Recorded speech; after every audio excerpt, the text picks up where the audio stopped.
part of the reason why I started this whole podcast, this whole Enjoy College on Purpose journey is you can do both. You can do both. It can be a memorable, life-giving, soul-satisfying experience, and like you can stay on purpose to skill up, to get the degree that you're looking for whatever professional advantage you're looking for.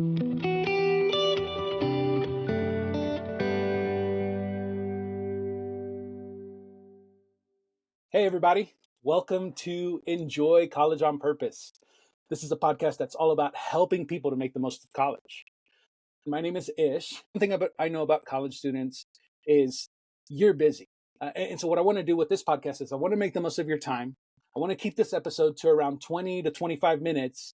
And I want to interview a really awesome professional that I'm connected to look back on their college days. And we want to also dig around for some insight to make the most of college today.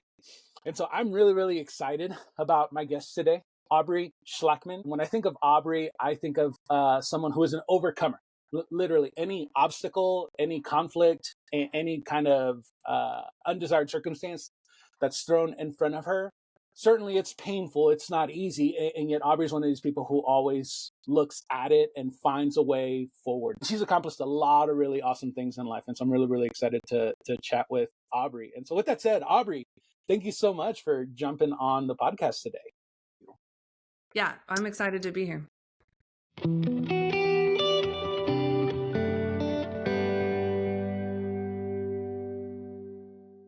I want to give you a minute or so to just tell me, like, what's going on in your life. Sure. You can talk about personal stuff, professional stuff, but just give me a 1 minute summary of who Aubrey is and what she's up to today. Brian and I, my husband, who is your friend, and that's actually how Ish and I knew each other way back in college. And so we just celebrated our 13th anniversary this past week. And congratulations. Thank you. And we have 3 kids, and our that are 6, 3.5, and we just had our new baby girl this summer, and she's 3 months old now. So that's new, huge adjustment. And I'm currently the founder and executive director of Blue Haven Ranch, which is a nonprofit that supports and helps single pregnant mothers with existing children. Oh man, that's so awesome. Aubrey, I'd love it if you spent a minute or so in telling us a little bit about what your college experience looked like. Sure. So I had a little bit of a different upbringing at the time. I feel like homeschooling is much more common now, especially since COVID. But I grew up being homeschooled. And so when I was 16, I started doing dual credit hours for both high school credits and college credits. So by the time I graduated high school, I had actually basically completed like my freshman year hours wise. And so that was a whole learning curve, being able to do college and high school at the same time and balance that as a very young student. But I do feel like it gave me a jump on things. Basically, I had finished those hours, but then as I graduated high school and started as a freshman, technically age-wise, that's where I ended up at Dallas Christian College. And so I was going to a community college to finish up my prerequisites for dental hygiene school. But I wanted to do like a year of fun college and do some things that were not medical classes. And that was the most like fun and adventurous and celebratory year of being a young adult that I had. And looking back, I wish I had done a little bit more of that while still being a good student. That was the year I made like all my friends, and like this huge friend group that I'm still speaking to now. And it wasn't, all the people that I did the hard work with in dental hygiene school. I'm still friends with those people, but they're not like my lifelong friends that I have in that just that singular year of going to college and doing at Dallas Christian and doing music classes and Bible classes and things that were fueled me up and gave me a passion for life, but it wasn't necessarily like attached to my career track, which I don't regret doing. I just wish maybe I'd slowed down a little bit more, and not tried to like get it all done so fast. I absolutely love you highlighting this perspective on why you ended up going to Dallas Christian College for a year. One of the things that I've encountered throughout career coaching in my background is people will hit kind of their 30s, their 40s, and be in a career transition. And when we do a little bit of a deep dive into their story, their background, we often end up with these just like polarizing college experiences. Mm. So they either went to college and was like, yeah, man, I just went and it was the greatest time of my life, and I wish I could go back. So they went all in on, man, let's just have fun. Not a lot of kind of purpose or conviction. And then you get the other stories of people who are like, yeah, man, college was just a 3-year journey. I went in Mhm. to get my piece of paper so I could move on with my professional career, and it's left me hanging now. And in my head, part of the reason why I started this whole podcast, this whole Enjoy College on Purpose journey is you can do both. You can do both. It can be a Mhm. memorable, life-giving, soul-satisfying experience, and like you can stay on purpose to skill up, to Yeah. get the degree that you're looking for whatever professional advantage you're looking for. And so I absolutely love that you Yeah. were intentional about that. It really is a very unique time in Mm, anyone's life. You are an adult. You have independence. You have the freedom to make choices that you didn't have, as a high schooler living with your parents. Um, but all of those choices are new, and there's a lot of um, trial and error. But I think what really makes that college experience the most rich is having community. And that takes a lot of effort to be able to plug into finding your people group, whatever that is, but also expanding outside of your comfort zone and initiating community in other ways. And that can be different college groups, that can be different classes, that can be taking an extracurricular thing that you might not have normally done. mm, Um, but but finding community and doing life together. And I think that means more than just the fun stuff. I think that means like, you know, cooking meals together and diving into the harder places that everybody's in college, um, and the unknowns. But I think it also means serving and finding a place to serve. mhm, And those experiences are, I think, what's going to make college really rich, because you get those huge breaks, which you will never have again in life. And I think using those super intentionally, even maybe while you're working, because I also worked mhm. while I was in college. And I just think, doing it on purpose is, Yeah. is really important.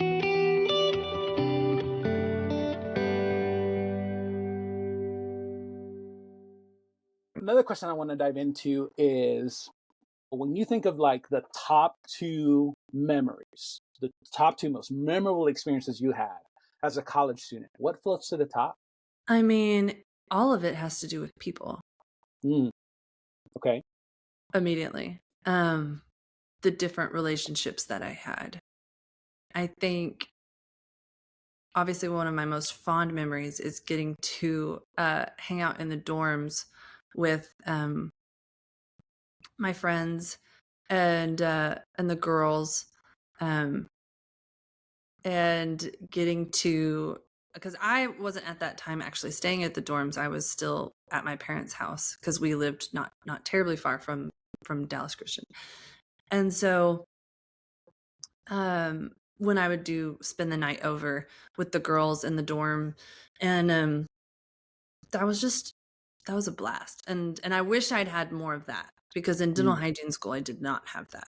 Um and so really just enjoying that time of getting to hang out with the girls and just do girl things and watch Friends and binge on food and like studying all together and trading clothes and girly things, but like getting to do that as like a whole dorm, that mm, was a lot of fun. Wish there had been more of that, because I think I would have even made, I mean, I still have deep relationships with those girls, but I wish I'd have maybe more of them. yeah. And then I guess it's just different people that I got to know and appreciate, Mm, and professors that I got to know, and who really built me up and encouraged me in ways that other people had never encouraged me. And so, um, yeah. yeah, And then obviously meeting, Brian. So that I was love important. that. Yeah. No, so I totally dig this. I mean, it sounds like the experiences of building friendships and having um, events with all the girls in the dorm. I'm hearing like a diversity component, hearing like different stories, professors, and Mhm. some of just these connections that maybe otherwise you wouldn't have made. Uh, Yeah. um, so another question that I wanted to ask you is, you've got college Aubrey here on one hand, who is, homeschooled, very, I don't know if aggressive Naive. is the word, but certainly you're accomplishing a lot, right? Mhm. Gaining college hours as a high school student. You're moving to Dallas, knowing like, hey, I know what I want. I'm gonna go have fun for a year, but dental hygiene is the whole deal. So you've got Aubrey here, and then you've got today Aubrey, who is, mom, owns land, running a nonprofit that's like changing generational trajectories for other families. Mhm. If college Aubrey learned about all that today Aubrey is up to, what would her reaction be? Like, how would college Aubrey react to who you are today?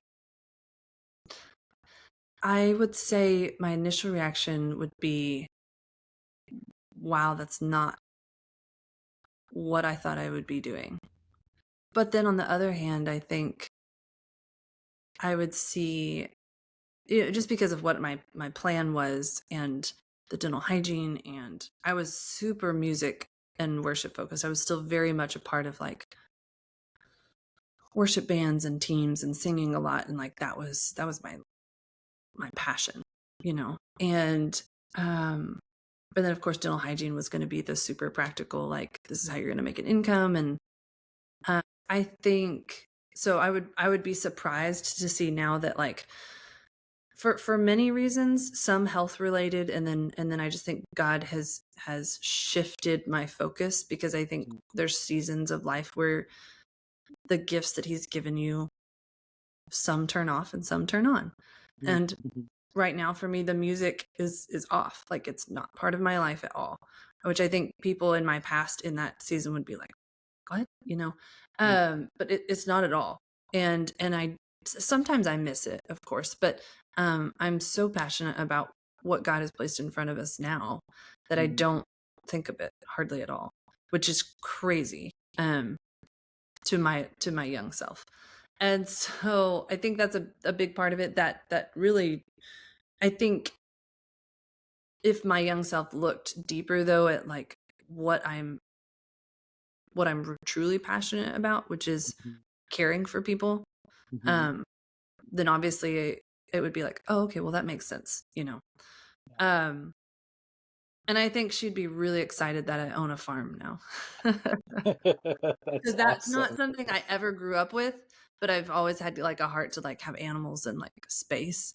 So I Yeah. think the fact that I do have that now, thanks to our ministry, I think I would be really excited about that. But Yeah. yeah, being married and 3 kids, like, I think that would just be, to see just how God has taken my heart's desires as I have given them over to the Lord throughout this whole process.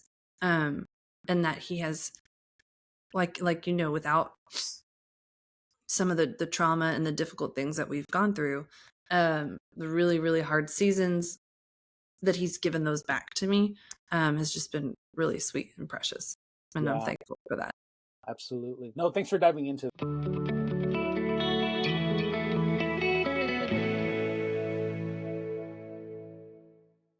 Two more questions for you.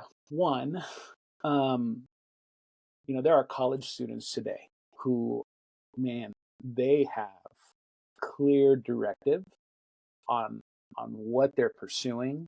They are sure that they are sure. This is Yeah, my career path. Here's my degree. Here's what it's going to look like. And inevitably, 20 years from now, things are going to be different. very much so.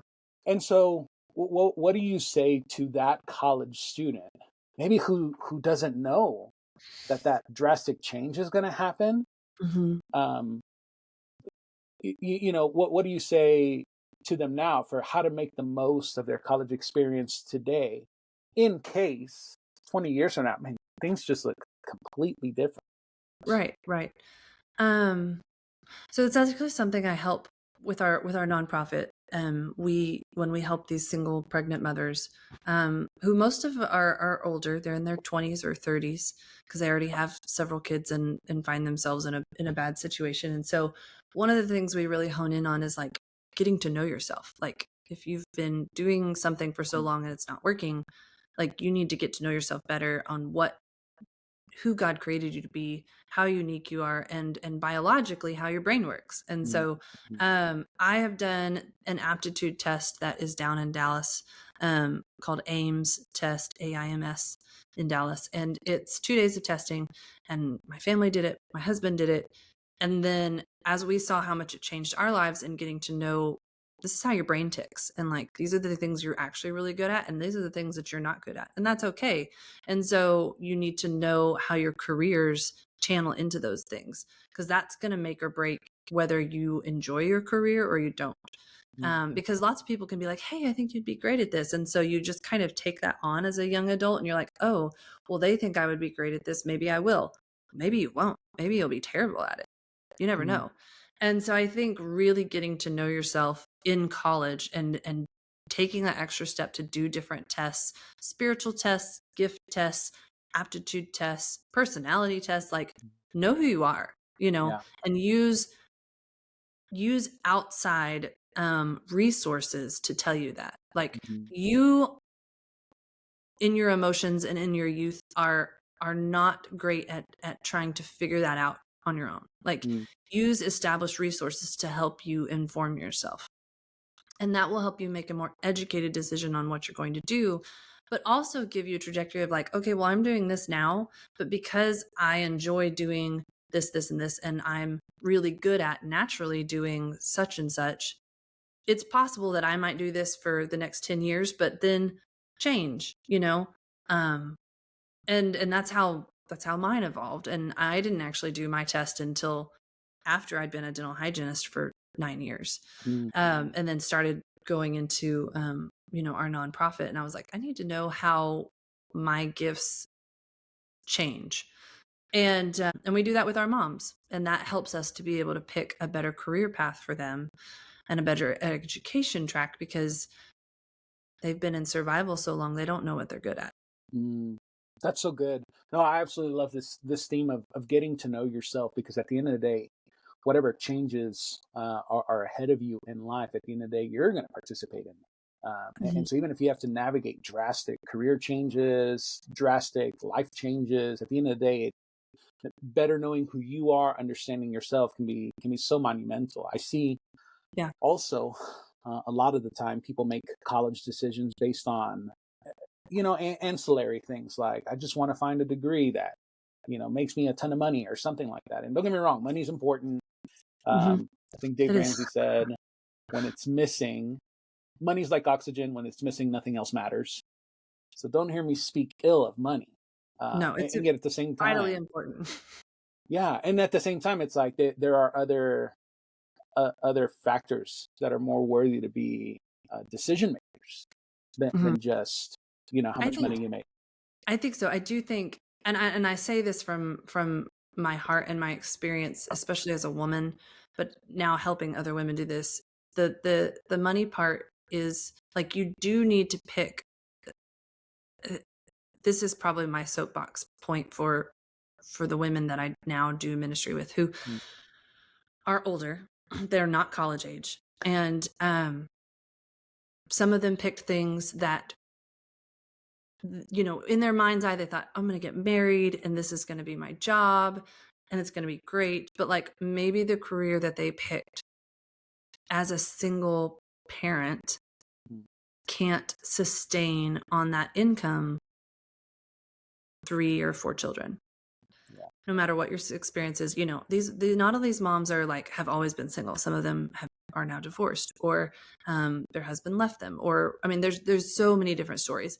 And so I do think it's very smart and something intentionally as a woman that you need to make sure that you are picking a degree, even if your degree is in the arts, or if it's teaching, or you want to be a stay-at-home mom. Like, you do have to find something that, like, with my giftings, I can support myself and children in case the worst, happens. Because for these moms that I'm now caring for, the worst did happen, and some of them was their choices, and some of it was not, and some of it was circumstantial. And so I think bringing those two, because we are in a society now where things are really expensive, college is expensive, and then life is expensive. And so I think you do have to merge your passions and your giftings, knowing that the life challenges, at some point you may get to share them with a spouse, but you do have to know that, you have to be okay if it's just you. The last question I wanted to put out there is, in the college space, we'll have aspiring nonprofit directors, people who are just values driven, and they know, hey, I'm going to give myself over to a values driven organization, and hopefully even be an executive director one day. So these aspiring nonprofit professionals, one or two pieces of insight that you would pass on to them.